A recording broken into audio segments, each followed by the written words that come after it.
Good morning students. आज हम BSc part first का एल्गी में टॉपिक पढ़ेंगे कारा। मैंने आपको अपने पहले वीडियोस में क्लास क्लोरोफाइसी उसका मेंबर बताया था वॉलवर्क्स। इसी तरह साइनोफाइसी के मैंने आपको दो मेंबर्स अब तक बताए हैं, वो हैं ऑसिलेटोरिया और नॉस्टम। तो आज हम क्लोरोफाइसी का ही दूसरा मेंबर पढ़ेंगे जो कि है कारा। कुछ साइंटिस्ट ने इसे क्लोरोफाइसी की जगह कैरोफाइसी में भी रखा है। अब सबसे पहले इसकी systematic position, division algae, class Chlorophyceae, order Charales, family Characeae और जीनस कारा। इसकी 180 स्पीशीज है और इसकी ज़्यादातर स्पीशीज जो है वो फ्रेश वाटर में पाई जाती है और विविध प्रकार के जो जलकुंड हैं उनमें ये निमग्नावस्था में पाई जाती है। लेकिन इसकी कुछ स्पीशीज जो है वो खारे जल में या उष्ण स्रोतों में भी पाई जाती है। इसके अलावा जो एल्गी कठोर जल में या हार्ड वाटर में उगती है उन पर CaCO3 यानी कैल्शियम कार्बोनेट का डिपोजिशन हो जाता है, जिससे ये पर्पटीमय हो जाती है। तो इसी कैरेक्टर के कारण या इसी लक्षण के कारण इन्हें स्टोन वर्ड्स भी कहते हैं। भारत में इसकी करीब 30 जातियां पाई जाती हैं, जिनमें कारा जिलेनिका, कारा जिम्नोप्टेरिस और कारा ब्राउनी आदि कॉमन स्पीशीज है। अब हम पढ़ेंगे इसका स्ट्रक्चर।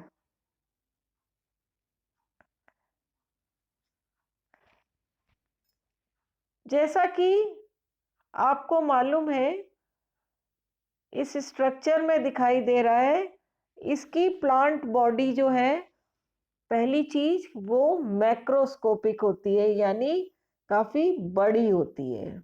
इसकी साइज 20 से 30 सेंटीमीटर तक या कभी कभी और भी बड़ी हो सकती है। इसकी जो प्लांट बॉडी है वो मेनली मेन एक्सिस और रॉइजॉइड्स के द्वारा बनी होती है। तो अब हम पहले रॉइजॉइड्स पढ़ेंगे। रॉइजॉइड्स जो है वो भूमि के अंदर पाए जाते हैं, जो कि प्लांट को स्थिर रखते हैं। और ये जो रॉइजॉइडल सिस्टम है ये यहाँ पर काफी डेवलप्ड होता है, जैसा कि आपको डायग्राम में दिखाई दे रहा है। ये ब्रांच्ड होते हैं, मल्टी सेल्यूलर होते हैं, वाइट या ब्राउन कलर के थ्रेड्स के समान संरचनाएं होती हैं और इनमें ओब्लिक सेप्टा पाए जाते हैं। यहाँ पर पर्व और पर्व संधि यानी नोड्स और इंटरनोड्स एब्सेंट होते हैं। रॉइजॉइड्स के फंक्शन वही है जो कि रूट्स के होते हैं, जो कि हायर प्लांट्स में रूट्स के होते हैं। यानी एक तो ये मेन एक्सिस को नीचे बेस से चिपकाए रखता है, इसके अलावा ये भूमि से मिनरल सॉल्ट्स जो है वो एब्जॉर्ब करता है और ये वेजिटेटिव रिप्रोडक्शन में सहायक होता है। अब प्लांट बॉडी का जो दूसरा मेन पार्ट है, दैट इज मेन एक्सिस, वो पढ़ेंगे। आप जैसे डायग्राम में देख रहे हैं, कारा का जो मेन पार्ट है यानी मेन एक्सिस जो है वो इरेक्ट होता है, उधर होता है। इसकी लंबाई करीब 30 सेंटीमीटर और कभी कभी तो ये 120 सेंटीमीटर तक लंबा हो सकता है। अब अगर हम मेन एक्सिस को देखें तो इसका मेन एक्सिस नोड्स और इंटर नोड्स उस पर प्रेजेंट होते हैं। आप जैसे कि हायर प्लांट्स में होते हैं, जैसे कि आप डायग्राम में देख रहे हैं। पहले हम इंटर नोड पढ़ेंगे। इंटर नोड दो नोड्स के जो बीच की जो स्पेस है या आप कह सकते हो एक्सिस है, वो इंटर नोड कहलाती है।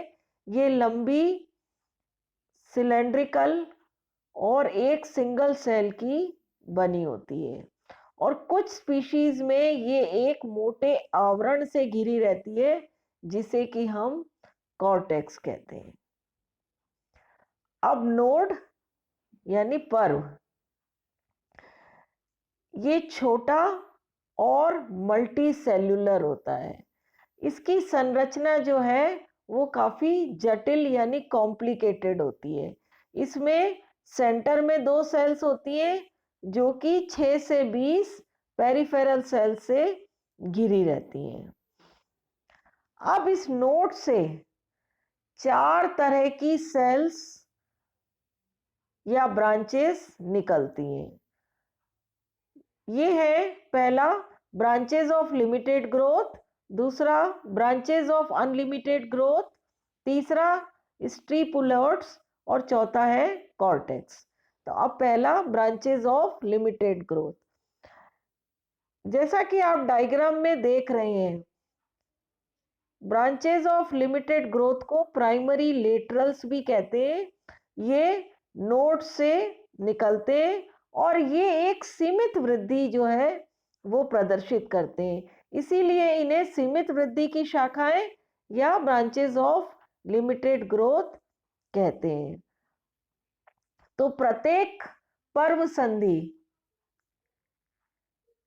यानी प्रत्येक नोड पर इनका एक वर्ल या चक्र प्रेजेंट होता है और इन्हीं से शूल के समान सेकेंडरी लेटरल्स भी पाए जाते हैं जिन्हें कि हम स्टिप्यूल्स कहते हैं। अब ब्रांचेस ऑफ लिमिटेड ग्रोथ या लॉन्ग लेटरल्स, इन्हीं की एक्सिल से या कक्ष से लंबी ब्रांचेस निकलती हैं जो कि मुख्य अक्ष के समान ही होती है, लेकिन इनमें लगातार वृद्धि होती रहती है यानी असीमित वृद्धि होती है, इसीलिए इन्हें असीमित वृद्धि वाली शाखाएं या ब्रांचेस ऑफ अनलिमिटेड ग्रोथ कहते हैं। तीसरी चीज जो है वो है स्टिपुलोट्स। ये मेन ब्रांच या जो एक्सिल में जो ब्रांचेस निकलती हैं या उप शाखाएं यानी सब ब्रांचेस सभी पर पाई जाती हैं।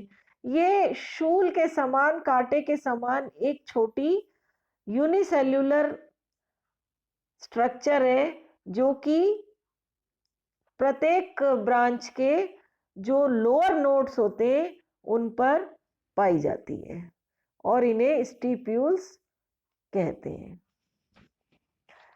लेकिन स्टिप्यूल्स की संख्या जो है वो अलग अलग स्पीशीज में अलग अलग होती है।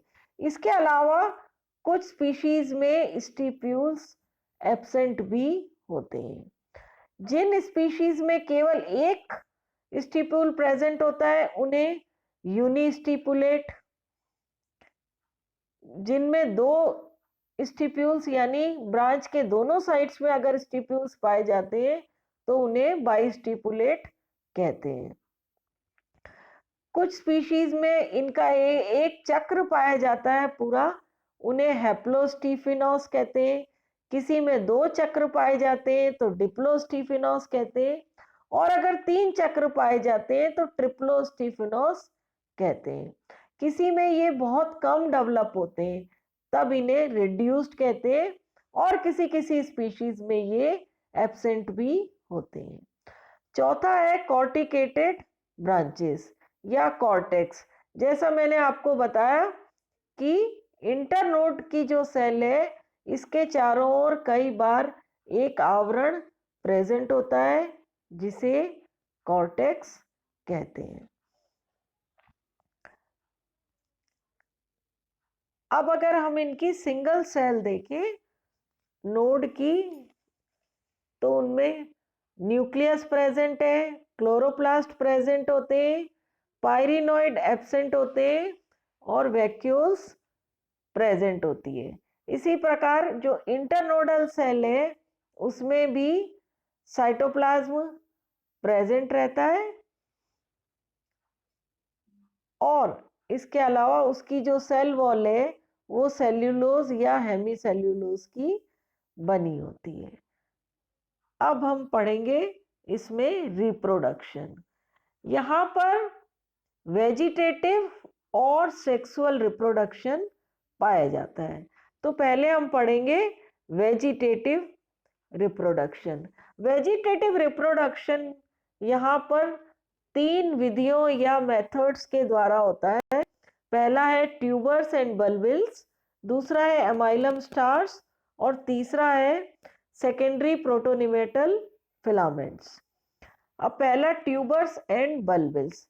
कई बार जो मुख्य अक्ष है उसकी जो लोअर नोड्स होते हैं उन पर या जो रॉइजॉइड्स है उसकी सेल्स उनमें भोज्य पदार्थ यानी फूड मटेरियल जो है वो स्टोर हो जाता है और वो साइज में बड़ी हो जाती है, फूल जाती है। तो इस प्रकार की संरचना को ट्यूबर्स या बल्बिल्स कहते हैं। बल्बिल्स का जो है वो अनियमित आकार की होती है और ये स्ट्रक्चर्स ट्यूबर्स या बल्बिल्स फिर प्लांट से सेपरेट हो जाते हैं और फिर से जर्मिनेट होकर नया प्लांट बना लेते हैं। इसी तरह दूसरा है एमाइलम स्टार्स। एमाइलम स्टार्स जैसे नाम से ही पता लगता है ये स्टार शेप्ड या तारे के आकार की संरचनाएं हैं। ये भी जो नोड की सेल्स होती है उनसे डेवलप होती है और ये एक ग्रुप में लगती हैं। बाद में ये अलग होकर जर्मिनेट होकर फिर से नया प्लांट बना लेती है। तीसरा है प्रोटोनिमा। कई बार इसकी मेन एक्सिस से लंबी लंबी ब्रांचेस निकलती हैं जिसे प्रोटोनिमेटल ब्रांचेस कहते हैं। ये ब्रांचेस रॉइजॉइड्स पर भी बन सकते हैं और ये ब्रांचेस बाद में प्लांट से अलग हो जाते हैं और अलग होने के बाद फिर से डेवलप होकर नया प्लांट बना लेते हैं। तो आज हमने कारा का स्ट्रक्चर और इसमें वेजिटेटिव रिप्रोडक्शन पढ़ा है। कल हम इसे ही आगे कंटिन्यू करेंगे। Thank you.